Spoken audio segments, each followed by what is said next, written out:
नमस्ते प्यारे बच्चों, इस वीडियो में मैं आप सभी का स्वागत करती हूँ। आज हम लोग हिंदी व्याकरण के अंतर्गत संधि के बारे में जानेंगे कि संधि क्या है, संधि किसे कहते हैं, संधि के कौन कौन से प्रकार और उप प्रकार हैं और उन प्रकारों और उप प्रकारों के कौन कौन से नियम हैं।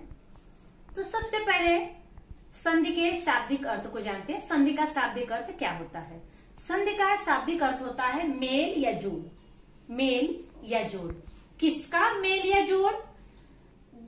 किन्हीं दो शब्दों के, दो वर्णों के मेल से होने वाले विकार या परिवर्तन को हम क्या कहते हैं? संधि कहते हैं। अब दो शब्दों के दो वर्णों, तो दो शब्द कौन कौन से रहेंगे? दो शब्द में पहले शब्द का अंतिम वर्ण और दूसरे शब्द का पहला वर्ण जब जोड़ेंगे तो दोनों के जोड़ से जो परिवर्तन या विकार उत्पन्न होगा वही क्या कहलाएगा? संधि कहलाएगा। तो आइए हम उदाहरण के माध्यम से समझते हैं। तो जैसे देखिए यहाँ पे दो शब्द लिए हम लोग, पुस्तक और आला। दो शब्दों के, तो दो शब्द हो गया। पुस्तक सार्थक शब्द है जिसका अर्थ है किताब, और आला भी सार्थक शब्द है जिसका अर्थ होता है घर। दो शब्दों के दो वर्णों, अब शब्द तो दो ही दिखाई दे रहे हैं लेकिन वर्ण यहाँ पे पुस्तक में भी 7 वर्ण हैं यहाँ पे जुड़े हुए और आले में 5 वर्ण हैं। कैसे 7 वर्ण हैं? स्वर और व्यंजन मिलाकर, क्योंकि व्यंजन जो है अपूर्ण होता है स्वर के बिना, स्वर के मिलने से ही एक स्वतंत्र वर्ण तैयार होता है। आइए मैं आपको दिखाती हूँ। ये देखिए आपका पुस्तक में कितने आप कहेंगे 7 वर्ण कैसे हैं? तो देखिए 7 वर्ण। यहाँ पे प व्यंजन, उ स्वर, स व्यंजन, त व्यंजन, अ स्वर, क व्यंजन और अ स्वर। अब देखेंगे 1 2 3 4 5 6 7 वर्ण हो गए। ऐसे ही देखिए आलय में 5 वर्ण है। कैसे? आ स्वर है आपका, ल आपका व्यंजन है, अ आपका स्वर है, य आपका व्यंजन है और अ आपका स्वर है। इस प्रकार इसमें कितने हैं? 5 हैं और इसमें कितने हैं? 7 हैं। तो देखिए यहाँ पे 7 है। अब यहाँ पे देखिए, यहाँ पे पहले शब्द का अंतिम वर्ण, यहाँ पे क दिखाई दे रहा है लेकिन क में क्या लगा हुआ है? अ लगा हुआ है। यहाँ दिख रहा है आपको?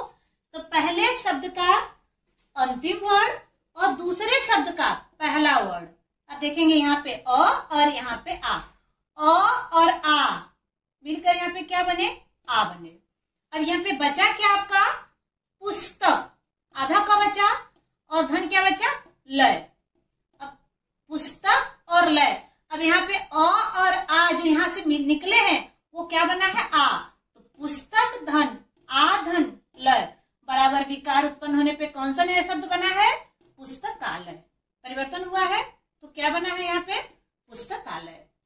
समझ में आ गया आपको कि पहले शब्द का अंतिम वर्ण और दूसरे शब्द के पहले वर्ण को लिया जाता है जिसके मेल से क्या बनता है? आपका संधि तैयार होती है। तो पुस्तक धन, आधन लय बराबर पुस्तकालय। अब इसकी परिभाषा हम देखेंगे। इसी के अनुसार किन्हीं दो शब्दों, देखिए दो शब्द दिए हुए हैं, किन्हीं दो शब्दों के दो वर्ण दिए हुए हैं। ये वर्ण है पहले शब्द का अंतिम वर्ण और दूसरे शब्द का पहला। दो वर्णों के मेल से होने वाले विकार या परिवर्तन को हम क्या कहते हैं? संधि कहते हैं। जैसे देखेंगे यहाँ पे दो शब्द दिया हुआ है, गज है और यहाँ पे दिया हुआ है आनंद है। गज मतलब हाथी, आनंद मतलब मुख। दो शब्द हैं। अब दोनों शब्द में देखेंगे पहले शब्द का अंतिम अक्षर क्या है? स्वर है और दूसरे शब्द का पहला अक्षर क्या है? स्वर है। मतलब यहाँ पे क्या हो गया? दोनों स्वर हो गए। स्वर और स्वर मिलकर स्वर बनते हैं। अगला है आपका देखिए भगवत गीता। अब यहाँ पे देखेंगे पहले शब्द का अंतिम अक्षर क्या है? व्यंजन है और दूसरे शब्द का पहला अक्षर क्या है? स्वर है। तो व्यंजन और स्वर मिलकर क्या बनता है? व्यंजन बनता है। अगला है आपका मन धन बल। अब यहाँ पे मन आपका क्या है? विसर्ग है और बल में ब क्या है? आपका स्वर है। विसर्ग और स्वर मिलते हैं तो क्या तैयार होते हैं? विसर्ग तैयार होते हैं। प्यारे बच्चों, जब दो वर्णों का मेल होता है तो उसमें 3 तरह की स्थितियां उत्पन्न होती हैं और उन्हीं स्थितियों के अनुसार संधि के 3 प्रकार निर्धारित किए गए हैं। कौन कौन से? स्वर संधि, व्यंजन संधि और विसर्ग संधि। अब उसमें देखेंगे स्वर संधि में क्या होता है, पहले शब्द का अंतिम अक्षर भी स्वर होता है और दूसरे शब्द का पहला अक्षर भी स्वर होता है। मतलब यहाँ पे क्या होता है, दोनों स्वर होते हैं, इसके दोनों वर्ड स्वर होते हैं। पहले शब्द का अंतिम अक्षर और दूसरे शब्द का पहला अक्षर, मतलब यहाँ पे क्या होते हैं, स्वर होते हैं। स्वर और स्वर मिलकर क्या हो गए, स्वर हो गए। दूसरा आपका पहले शब्द का अंतिम अक्षर व्यंजन होता है और दूसरे शब्द का पहला अक्षर स्वर होता है या व्यंजन होता है। तो व्यंजन पहला, ध्यान रखिए, पहला आपका व्यंजन ही होगा, लेकिन दूसरा या तो स्वर होगा या तो व्यंजन होगा और दोनों मिलते हैं तो व्यंजन बनते हैं, व्यंजन संधि होती है। तीसरा आपका पहले शब्द का अंतिम अक्षर विसर्ग होगा या अंतिम वर्ड विसर्ग होगा और दूसरे शब्द का पहला वर्ड या तो व्यंजन होगा या तो स्वर होगा। तो विसर्ग धन स्वर या व्यंजन मिलेंगे तो कौन सा होगा, विसर्ग संधि होगा। इसी प्रकार संधि के 3 प्रकार के बारे में हम अभी जानकारी प्राप्त करेंगे। देखिए 3 प्रकार संधि के प्रकार। संधि के मुख्य 3 प्रकार हैं। कौन कौन से? पहला स्वर संधि, दूसरा व्यंजन संधि और तीसरा विसर्ग संधि। आप कैसे पहचानोगे कि ये स्वर संधि है? तो उसमें पहले शब्द का अंतिम अक्षर स्वर होगा और दूसरे शब्द का पहला अक्षर, मतलब यहाँ पे क्या हो गया, दोनों स्वर होगा तो कौन सी संधि होगी, स्वर संधि होगी। पहले पहचानेंगे आप, पहले शब्द का अंतिम अक्षर भी स्वर होगा, दूसरे शब्द का पहला अक्षर भी स्वर होगा, दोनों मिलकर क्या बनेंगे, स्वर बनेंगे और स्वर संधि होगी। दूसरा आपका पहचानोगे व्यंजन संधि। कैसे पहचानोगे? तो व्यंजन संधि में पहले शब्द का अंतिम अक्षर व्यंजन होगा और दूसरे शब्द का पहला अक्षर या तो स्वर होगा या तो व्यंजन होगा। स्वर होगा तो भी व्यंजन धन स्वर बराबर व्यंजन संधि और व्यंजन होगा तो भी व्यंजन धन व्यंजन बराबर व्यंजन संधि होगा। यहाँ पे तीसरा आपका विसर्ग संधि। विसर्ग संधि में पहले शब्द का अंतिम अक्षर विसर्ग होगा और दूसरे शब्द का पहला अक्षर या तो स्वर होगा या तो व्यंजन होगा। विसर्ग धन स्वर होगा तो भी विसर्ग संधि होगी और विसर्ग धन व्यंजन होगा तो भी आपका क्या होगा, विसर्ग संधि होगी। प्यारे बच्चों, देखते हैं स्वर संधि की परिभाषा। स्वर संधि की परिभाषा क्या है? जब स्वर वर्ड के साथ किसी स्वर वर्ड का मेल होता है तो उसे स्वर संधि कहते हैं। जैसा कि हम लोग इसमें देखें, जब किसी स्वर वर्ड के साथ किसी स्वर वर्ड का मेल होता है तो उसे स्वर संधि कहते हैं।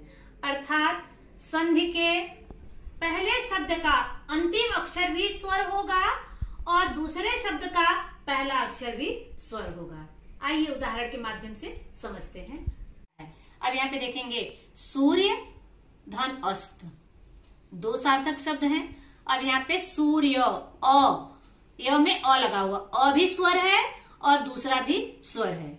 एक तो पता चला आपको कि दोनों स्वर होंगे तो वहां स्वर संधि होगी, तो दोनों स्वर हैं। अब यहाँ पर ये देखेंगे कि संधि कैसे बनती है। तो सूर्य, य में अ लगा हुआ है, अ को यहाँ निकाल लिए और यहाँ पे आधा य हो गया, देखेंगे आधा य हो गया। फिर दूसरे शब्द का पहला वर्ड निकाल लिया यहाँ पे अ, तो अ धन अ, जब 2 समान वर्ड होते हैं तो वहां पे दीर्घ बन जाता है, तो अ धन अ बराबर आ हो गया यहाँ पे। अब बचा क्या, यहाँ पे सूर्य आधा लिखे थे और यहाँ पे बचा स्त, यहाँ पे स्त हो गया। अब ये दोनों मिलकर जो बना है आ, अब यहाँ पे इसको जोड़ देंगे, सूर्य धन आ धन स्त बराबर क्या तैयार हो गया, सूर्यास्त। संधि तैयार हो गई, सूर्यास्त। अगला है आपका 2 शब्द यहाँ पर भी है, विद्या और धन आलय। यहाँ पे भी दोनों सार्थक शब्द हैं। यहाँ पर भी ध्यान रखेंगे हम लोग कि यहाँ पर भी पहले शब्द का अंतिम अक्षर स्वर है और दूसरे शब्द का भी पहला अक्षर स्वर है। जहाँ पे पहले शब्द का अंतिम अक्षर स्वर हो, जहाँ पे पहले शब्द का अंतिम अक्षर स्वर हो और दूसरे शब्द का पहला अक्षर स्वर हो, वहां पे ध्यान रखिए स्वर संधि होगा, पहचान लेंगे आप। अब इसको देखेंगे, अब विद्या धन आलय, विद्या, द में आ लगा हुआ है, आ यहां से निकल गया, यहाँ पे अब आ है, और धन ये आ निकाल लिए, क्योंकि हम लोग पढ़े हैं पहले शब्द का अंतिम अक्षर दूसरे शब्द का पहला अक्षर दोनों मिलते हैं, तो यहाँ पे आ निकाल लिए, ये आ निकाले, आ धन आ बराबर आ बना यहाँ पे। अब यहाँ बचा क्या, आ निकल गया तो विद्या, और यहाँ पर बचा लय। तो ये इसमें ये आ जो आया है, या इस आ को क्या करेंगे, जोड़ देंगे, तो उसमें एक परिवर्तन हो जाएगा और तैयार होगा एक नई संधि विद्यालय। अगला है आपका नर और इंद्र, दो सार्थक शब्द हैं, नर और इंद्र। यहां पर भी ध्यान रखेंगे कि यहाँ पर भी पहले शब्द का अंतिम अक्षर भी स्वर है और दूसरे शब्द का पहला अक्षर भी स्वर है, इसलिए क्या होगा, ये स्वर संधि है पहचानने के लिए। आगे है, अब यहाँ देखेंगे र में अ लगा हुआ है, इसलिए अ निकाल लिया यहाँ पे, तो यहाँ बचा आधा र, नर हो गया, और यहाँ पे इंद्र, ई को निकाल लिए, तो यहाँ पे द्र बचा है यहाँ पे। अब यहाँ पे देखेंगे द्र बचा है, यहाँ पे इंद्र, आधा न और द्र बचा है, और अ और ई मिल करके यहाँ पे देखिए अ मिल करके क्या तैयार हुआ, ये तैयार, एक संयुक्त स्वर तैयार हुआ है, ये तैयार हुआ है। अब यहाँ पे नर धन इंद्र, आधा न द्र आया है, और इसमें ये जो आया है, ये इसको क्या करेंगे, जोड़ देंगे यहाँ पे, तो एक नई संधि तैयार हो गई, नरेंद्र। अब देखेंगे यहाँ पे पहले शब्द के अंतिम अक्षर को लिए हैं और दूसरे शब्द के पहले अक्षर को लिए हैं। अगला है आपका एक धन एक, एक धन एक।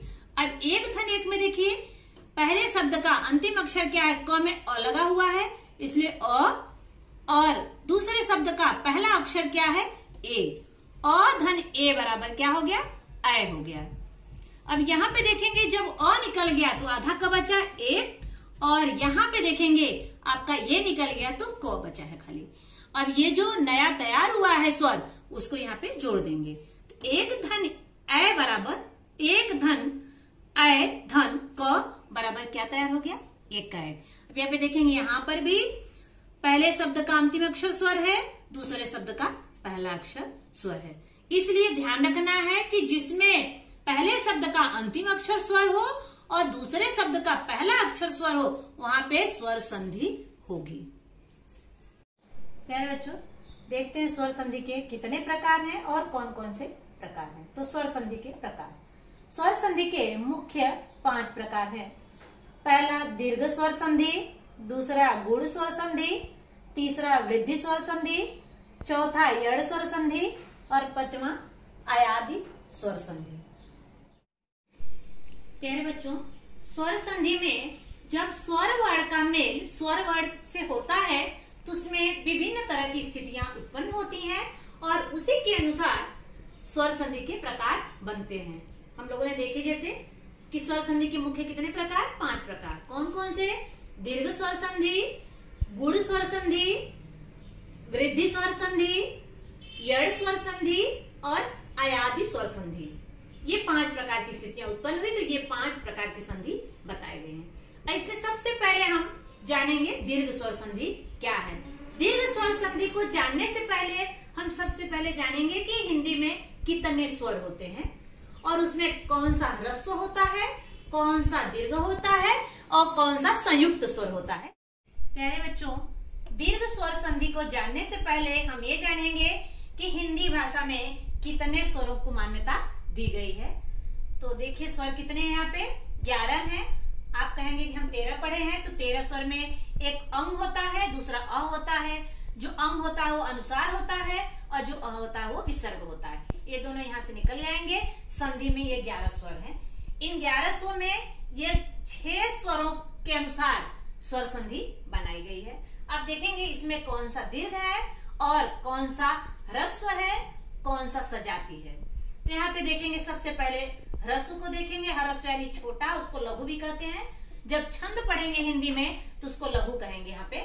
तो यहाँ पे देखेंगे ह्रस्व कौन कौन सा है, अ, छोटी, छोटा उ और री। यहाँ पे देखिए मैं लिखी हूँ अ, छोटी, छोटा उ और री, ये ह्रस्व है। दीर्घ कौन कौन सा, तो दीर्घ आपका आ, ई, उ, ए, ऐ, ओ, औ, ये आपका दीर्घ है। अब इन दीर्घ में कौन सा दीर्घ, यहाँ पे कौन सा दीर्घ है और उसमें कौन सा संयुक्त स्वर है। जो ह्रस्व और दीर्घ को मिलकर बनाया गया है। तो आप देखेंगे यहाँ पे आ, ई और उ, यहाँ पे लिखी हूं मैं आ, ई और उ, ये आपका क्या है, दीर्घ स्वर है। और ए, ओ, औ ये जो है आपका संयुक्त स्वर है। अब ये देखेंगे सजाती वर्ण का मेल इसमें कितना है। तो सजाती वर्ण इसमें 5 मेल है। यहाँ पे आप देखेंगे आ का, ई का, उ का, री तो आपका ह्रस्व है। इसका संस्कृत भाषा में यहाँ पे दीर्घ री का वर्ण मिलता है, लेकिन हिंदी भाषा में उसको सम्मिलित नहीं किया गया है, इसलिए आ का 1 होगा, ई का 1 होगा, उ का 1 होगा, 3 हो गया, ए का 1 होगा, 4 हो गया, ओ का 1 होगा, 5 हो गया। मतलब यहाँ पे 5 सजाती वर्ण है। ए, ओ, औ क्या है आपका संयुक्त स्वर है, वो ह्रस्व और दीर्घ को मिलकर बनता है। लेकिन ह्रस्व में देखेंगे तो अ, ई, उ, री, दीर्घ में आ, ई, उ। इस प्रकार आप समझ गए होंगे कि हिंदी में स्वर कितने हैं और कौन से स्वर के अनुसार स्वर संधि बनाई गई है। तो आइए दीर्घ स्वर संधि की परिभाषा देखते हैं। यदि किसी ह्रस्व या दीर्घ सजाती वर्ण का मेल किसी ह्रस्व या दीर्घ सजाती वर्ण से होता है तो उत्पन्न विकार दीर्घ स्वर होता है, उसे दीर्घ स्वर संधि कहते हैं। अब देखेंगे यदि किसी ह्रस्व दीर्घ सजाती वर्ण का मेल किसी ह्रस्व या दीर्घ सजाती वर्ण से होता है तो उसमें जो विकार उत्पन्न होता है वो विकार क्या होता है, दीर्घ स्वर संधि होता है।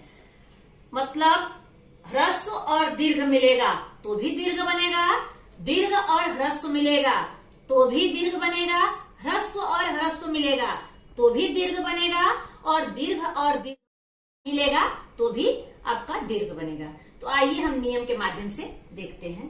अब देखेंगे नियम में पहला नियम है, यहाँ पे हम पढ़े, इसको याद होगा आपको, इसको क्या कहते हैं, ह्रस्व है ये, ह्रस्व मतलब छोटा, ह्रस्व और ह्रस्व मिलेगा तो भी दीर्घ बनेगा। यहाँ पे आ, यहाँ पे तो भी दीर्घ बनेगा, ये ह्रस्व और दीर्घ मिलेगा तो भी यहाँ दीर्घ बनेगा, दीर्घ और ह्रस्व मिलेगा तो भी यहाँ दीर्घ बनेगा, और दीर्घ और दीर्घ मिलेगा तो भी यहाँ दीर्घ बनेगा।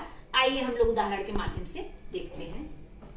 यहाँ पे देखेंगे आप कि दीप और औली, दो यहाँ पे शब्द सार्थक शब्द हैं, दीप और औली। अब यहाँ पे देखेंगे दीप, दीप में क्या है आपका पहले शब्द का अंतिम अक्षर, संधि हम पढ़े हैं, पहले शब्द का अंतिम अक्षर और दूसरे शब्द का पहले अक्षर को मिलाकर जो विकार या परिवर्तन होता है वही जो है संधि कहलाती है। अब यहाँ पे देखेंगे दीप, प में अ निकल गया, यहाँ पे अ, और दूसरे शब्द का पहला अक्षर अ धन अ बराबर क्या बना, हम पढ़े यहाँ पे अ धन अ बराबर क्या बनेगा, आ बनेगा, यहाँ पे आ बना। अब यहाँ पे देखेंगे दीप, अ निकल गया तो आधा प बचा यहाँ पे दीप, और यहाँ पे अ निकल गया तो ये क्या बचा आपका औली, ये बचा। और ये जो दोनों का मेल हुआ है, ह्रस्व और ह्रस्व का मिल करके जो दीर्घ बना है, दीर्घ को यहाँ पे प में जोड़ देंगे, इसलिए क्या तैयार हो जाएगा आपका दीपावली। क्या तैयार हो जाएगा, दीपावली। दूसरा है ऐसे ही देह और धन अंत, यहाँ पर भी पहले शब्द का अंतिम अक्षर और दूसरे शब्द का पहला अक्षर, पहले शब्द का अंतिम अक्षर क्या, ह में क्या लगा हुआ है अ धन, ये अ को ले लिए, अ धन अ बराबर, यहाँ पर भी देखेंगे ह्रस्व है अ और ये भी ह्रस्व है, ह्रस्व और ह्रस्व मिलकर के क्या बनेगा, दीर्घ बनेगा। यहाँ पर भी और धन अ मिलकर के क्या बन गया, आ बन गया। यहाँ पर बचा आपका दे, आधा ह बचा, और यहाँ पे आधा न और त बचा। अब यहाँ पे ह्रस्व और ह्रस्व मिलकर जो दीर्घ बना है, जो विकार उत्पन्न हुआ है, वो विकार क्या करेंगे, इसमें जो परिवर्तन है इसमें जोड़ देंगे। तो ये दे धन आ धन तो अंत बराबर यहाँ पे बन जाएगा देहांत। अगला है आपका देखिए दूसरे सूत्र के अनुसार, यहाँ पे पहले सूत्र के अनुसार हो गया, यहाँ पे आप देखेंगे दूसरा, यहाँ पे जो अ धन आ, ह्रस्व और दीर्घ, यहाँ पर भी देखेंगे ह्रस्व और दीर्घ में परम आत्मा, परम धन आत्मा, यहाँ पे दो सार्थक शब्द हैं। परम में देखेंगे म है, म में से अ निकल जाएगा यहाँ पे, क्योंकि पहले शब्द का अंतिम अक्षर लेते हैं तो म में से अ निकल जाएगा तो यहाँ अ हो गया, और दूसरे शब्द का पहला अक्षर लेंगे तो यहाँ पे आ हो गया। अब यहाँ पे ह्रस्व धन दीर्घ बराबर क्या बनेगा, दीर्घ बनेगा। यहाँ पे हो गया आ, अब यहाँ पे अ निकल गया इसलिए आधा म हो गया परम, और यहाँ पे आ निकल गया तो मा हो गया। अब ये जो ह्रस्व और दीर्घ मिलकर के जो विकार उत्पन्न हुआ है, विकार उत्पन्न हुआ है, ह्रस्व और दीर्घ मिलकर के क्या उत्पन्न हुआ है, आ आया है, दीर्घ में दीर्घ आया है। अभी आ को इसमें जोड़ देंगे तो परमात्मा हो गया आपका, दिख रहा है परमात्मा। अगला ऐसे ही है आपका देव धन आलय। यहाँ पर भी दो सार्थक शब्द हैं। यहाँ पर भी देखेंगे, यहाँ पे पहले शब्द का अंतिम अक्षर क्या है, वह है, वह में अ लगा हुआ है तो अ यहाँ पे आएगा। आलय में पहला अक्षर क्या है, आ है, तो अ धन आ यानी ह्रस्व धन दीर्घ बराबर क्या बना आपका, दीर्घ बनेगा। अब यहाँ पर भी देखेंगे, यहाँ पे अ निकल गया इसलिए देव आधा हुआ बचा, और यहाँ पे आ निकल गया, यहाँ पे आ निकल गया इसलिए क्या बचा, यहाँ पे लय बचा। अब यहाँ जो अ और आ मिलकर के जो विकार उत्पन्न हुआ है, आ आया है, वो दीर्घ आ इसमें जोड़ देंगे तो क्या बन जाएगा आपका, देवालय। ये दूसरा सूत्र हो गया, यहाँ भी हो गया, ये भी हो गया। अब है दीर्घ धन ह्रस्व। अब यहाँ देखेंगे दीर्घ धन ह्रस्व, यहाँ पे देखेंगे कक्षा धन अध्यापक। अब कक्षा धन अध्यापक में कक्षा में देखिए आ है, क्ष में आ है, इसलिए यहाँ पे आ निकल गया। अब यहाँ जब आ निकल गया तो यहाँ क्या बचा आपका, कक्ष बचा। आ निकल गया तो आधा अक्षर बचा यहाँ पे। और यहाँ पर अध्यापक में अ निकल गया क्योंकि दूसरे शब्द का पहला अक्षर लेंगे तो दीर्घ धन ह्रस्व बराबर क्या बना, यहाँ पे दीर्घ ही बनेगा। तो यहाँ पे दीर्घ धन ह्रस्व बराबर दीर्घ आ बन रहा है यहाँ पे। अब यहाँ पे आधा कक्ष हो गया और यहाँ पे बचा अध्यापक। यहाँ पे आ धन अ बराबर आ बना है, आ को इसमें जोड़ देंगे, ये बन जाएगा कक्षा अध्यापक। ऐसे ही आपका दूसरा है, इसमें विद्या धन अर्थी, दोनों सार्थक शब्द है, दोनों में देखेंगे स्वर है। अब यहाँ पर या में से आ निकल गया तो आधा या बचा। अब यहाँ पे देखेंगे आधा या बचा हुआ है, विद्या बचा हुआ है, और अर्थी में से अ निकल गया, थी बचा, वहां पे र लगा हुआ है, और इसमें दीर्घ धन ह्रस्व बराबर दीर्घ होगा, आ होगा, आ को यहाँ जोड़ देंगे तो बन जाएगा आपका विद्यार्थी। प्यारे बच्चों, अगला देखेंगे हम लोग महा आत्मा, दो सार्थक शब्द है। अब यहाँ पर देखेंगे दीर्घ और दीर्घ मिलकर के दीर्घ बनेगा, तो महा यहाँ पे आ निकाल लेंगे क्योंकि महा हा में क्या लगा हुआ है, आ लगा हुआ है, यहाँ पे आ निकाल लेंगे, और आत्मा में पहला वर्ड निकाल लेंगे तो आ धन आ बराबर आ, दीर्घ धन दीर्घ बराबर क्या बना यहाँ पे, दीर्घ। अब इसको देखेंगे, जब आ निकल गया तो यहाँ क्या बचा, मह, और यहाँ पे आ निकल गया तो तमा, और ये जो आ विकार उत्पन्न हुआ है उस आ को क्या करेंगे, इसमें लाके मह में जोड़ देंगे तो एक नया शब्द तैयार हो जाएगा, महात्मा। समझ में आया आपको। अगला है आपको विद्या धन आलय, दो सार्थक शब्द हैं। यहाँ पर भी देखेंगे विद्या, द में आ लगा हुआ है, य में आ लगा हुआ है, आ को निकाल लेंगे तो यहाँ बचेगा आपका क्या, विद्य। आ निकल गया तो क्या बचा, विद्य, और आलय में से आ निकल गया तो क्या बचा आपका, लय। अब यहाँ पे दीर्घ धन दीर्घ, आ धन आ बराबर क्या बनेगा, आ बनेगा। अब विद्य धन लय बचा हुआ है, ये जो आ विकार उत्पन्न हुआ है इस आ को क्या करेंगे, इसमें जोड़ देंगे, विद्या के साथ जोड़ देंगे तो आपका बन जाएगा विद्यालय। प्यारे बच्चों, इस प्रकार हम लोग पहले नियम में देखे कि अ धन अ बराबर भी आ बनेगा, अ धन आ बराबर भी आ बनेगा, और आ धन अ बराबर भी आ बनेगा, और आ धन आ बराबर भी आ बनेगा। अर्थात ह्रस्व और दीर्घ मिलेंगे लेकिन किसी भी हालत में क्या बनेगा आपका, दीर्घ ही बनेगा। तो अ में हम लोग देख चुके, अब हम लोग ई में देखेंगे कि किस प्रकार ई में वो बन रहा है। आइए उदाहरण के माध्यम से देखते हैं। यहाँ पर भी देखेंगे ह्रस्व ई बराबर ई बनेगा, दीर्घ ई बनेगा, ह्रस्व ई दीर्घ ई बराबर भी दीर्घ ई बनेगा, दीर्घ ई ह्रस्व ई बराबर भी दीर्घ ई बनेगा, और दीर्घ ई बराबर भी दीर्घ ई बनेगा। मतलब किसी भी हालत में ह्रस्व और दीर्घ मिलेगा तो भी, और दीर्घ और ह्रस्व मिलेगा तो भी आपका क्या बनेगा, दीर्घ ही बनेगा। आइए उदाहरण के माध्यम से देखते हैं। अब देखेंगे यहाँ पे दो शब्द हैं, रवि धन इंद्र। हम लोग पढ़ते आ रहे हैं कि पहले शब्द का अंतिम वर्ण का लेते हैं और दूसरे शब्द के पहले वर्ण का। यहाँ पर भी देखिए, यहाँ पे ह्रस्व ई प्लस ह्रस्व ई दोनों मिलकर क्या बन गया आपका, दीर्घ बन गए। अब यहाँ पे जब ई निकल गया रवि में से तो क्या बचा, यहाँ पे र बचा, और यहाँ पे ई निकल गया तो द्र बचा। अब ये ई धन ई जो ई बना हुआ है, दीर्घ ई बना हुआ है, जो हमें विकार उत्पन्न हुआ है, ये ई को क्या करेंगे यहाँ पे जोड़ देंगे तो बन जाएगा आपका रविंद्र। समझ में आया? अगला है आपका प्रतिधन ईक। दो शब्द यहाँ पे सार्थक शब्द हैं, प्रतिधन ईक। यहाँ पर भी देखेंगे प्रति में कौन सी लगी हुई है, छोटी लगी हुई है, और यहाँ भी छोटी है, ह्रस्व ई है। ई धन ई बराबर बड़ी दीर्घ बन रही है। अब यहाँ पे जब ई निकल गई तो क्या बचा, यहाँ पे प्रत बचा, और यहाँ पे ई निकल गया तो क बचा। अब यहाँ पे देखेंगे ई धन ई बराबर क्या बचा है, बड़ी ई बनी है। ई धन ई बराबर बड़ी ई, यानी ह्रस्व ई प्लस ह्रस्व ई बराबर दीर्घ ई बनी है। अब ये जो ई बनी है उसको प्रत में क्या करेंगे, जोड़ देंगे तो क्या बन जाएगा, प्रतीक। अगला है आपका देखेंगे हरि। हरि में कौन सी है, छोटी। ईश में कौन सी है, बड़ी। अब हरि की छोटी ई को निकाल लेंगे और धन ईश के बड़ी ई को निकाल लेंगे, यानी दीर्घ ई को निकालेंगे। अब ह्रस्व ई प्लस दीर्घ ई बराबर भी क्या बनेगा, यहाँ पे देखें हम लोग, ई बनेगा। तो यहाँ पे ई बन गया। अब यहाँ पे हरि में से ई निकल गया तो हर बचा, और ईश में से ई निकल गई, बड़ी ई निकल गई तो श बचा। और यहाँ पे देखेंगे ये ह्रस्व ई धन दीर्घ ई बराबर ई बना है। ये विकार जो उत्पन्न हुआ है, परिवर्तन हुआ है, इसको इसमें जोड़ देंगे तो बन जाएगा यहाँ पे हरीश।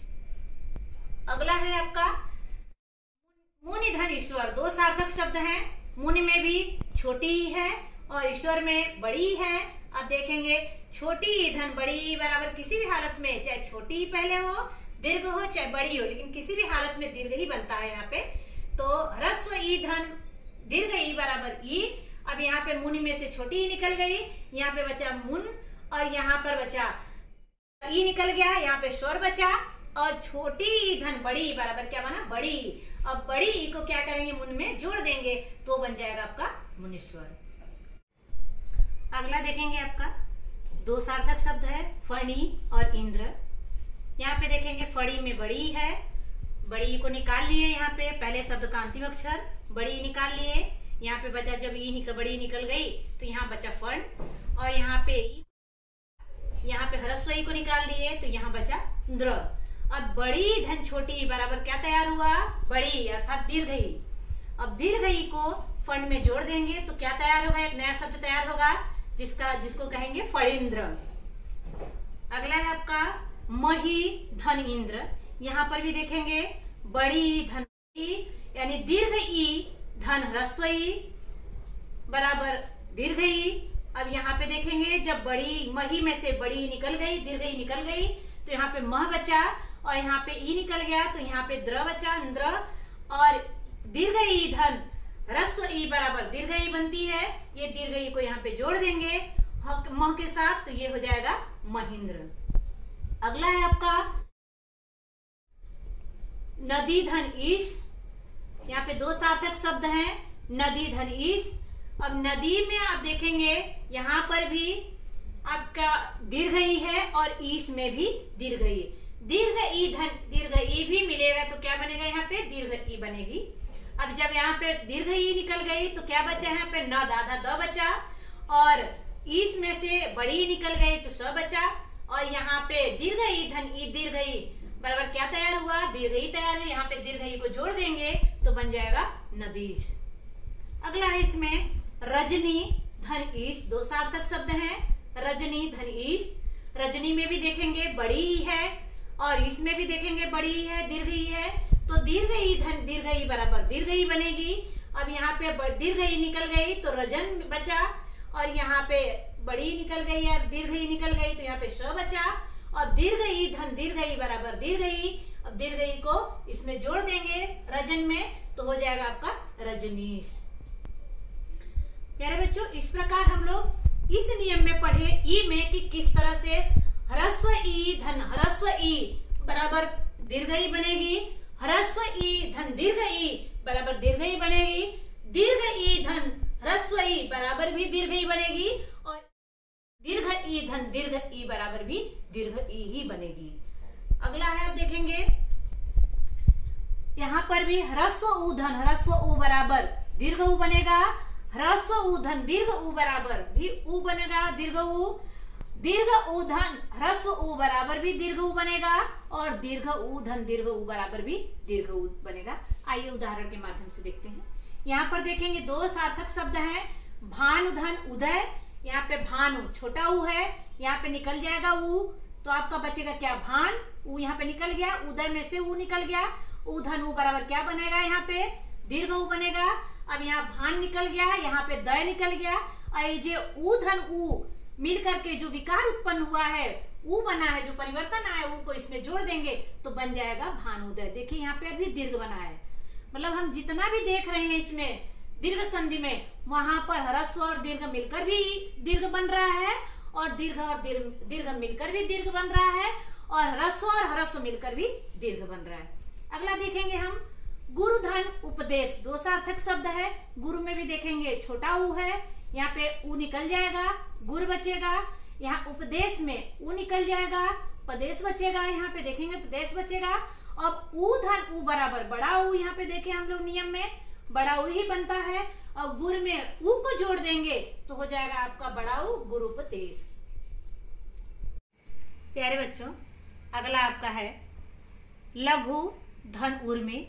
लघु भी सार्थक शब्द है, उर्मी भी सार्थक शब्द है। लघु में देखेंगे अंतिम अक्षर इसका छोटा ऊ है, उर्मी में पहला अक्षर बड़ा ऊ है, तो ह्रस्व ऊ धन दीर्घ ऊ बराबर यहाँ पर क्या बनेगा, दीर्घ ऊ बनेगा। अब यहाँ पे छोटा ऊ निकल गया, यहाँ पे ऊ निकल गया है तो ये क्या बन गया, लघु बन गया, और यहाँ पे दीर्घ ऊ निकल गया तो रिमी बना यहाँ पे। अब ये ह्रस्व ऊ धन दीर्घ ऊ बराबर क्या बनता है, दीर्घ ऊ ही बनता है। तो जो ऊ बनता है, ये विकार उत्पन्न होता है, उसको लघु के साथ जोड़ देंगे तो हो जाएगा आपका लघु उर्मी। अब देखिए यहाँ पे दीर्घ बना हुआ है। अगला है आपका धातु धन उष्मा। दोनों सार्थक शब्द है, धातु धन उष्मा।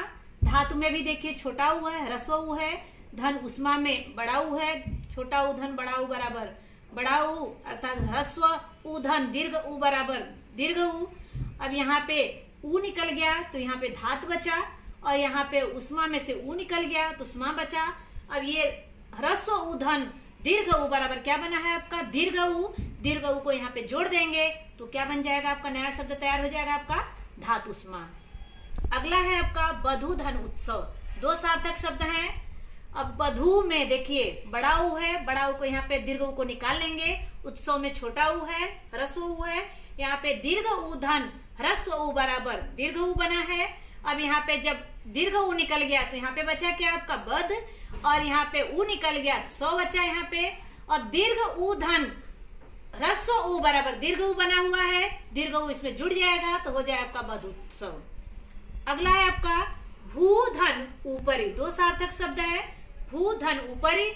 भू में देखिए बड़ा ऊ है, बड़ा ऊ धन ऊपर में छोटा ऊ, बड़ा ऊ धन छोटा ऊ, यानी दीर्घ ऊ धन ह्रस्व ऊ बराबर दीर्घ ऊ। अब यहाँ पे जब ऊ निकल गया तो भ बचा, आधा भ व्यंजन बचा, यहाँ पे ऊ निकल गया यहाँ पे तो परी बचा, और यहाँ पे दीर्घ ऊ धन ह्रस्व ऊ बराबर दीर्घ ऊ बना। अब दीर्घ ऊ इसमें क्या हो जाएगा, जुड़ जाएगा, तो एक नया शब्द तैयार हो जाएगा भूपरी। अगला है आपका भूधन ऊर्ध्व। अब भू में आप देखेंगे बड़ा ऊ है तो यहाँ पे बड़ा ऊ निकल गया, यहाँ पे खाली भ बचा आपका। यहाँ ऊर्ध्व में भी देखिए बड़ा ऊ है, बड़ा ऊ निकल गया तो यहाँ पे बचा ध्व आपका। अब यहाँ पे दीर्घ ऊ धन दीर्घ ऊ बराबर भी दीर्घ ऊ ही बनेगा, दीर्घ ऊ को यहाँ लगा दिए, आपका नया शब्द तैयार हो गया भूर्ध्व। अगला है आपका भू धन उष्मा।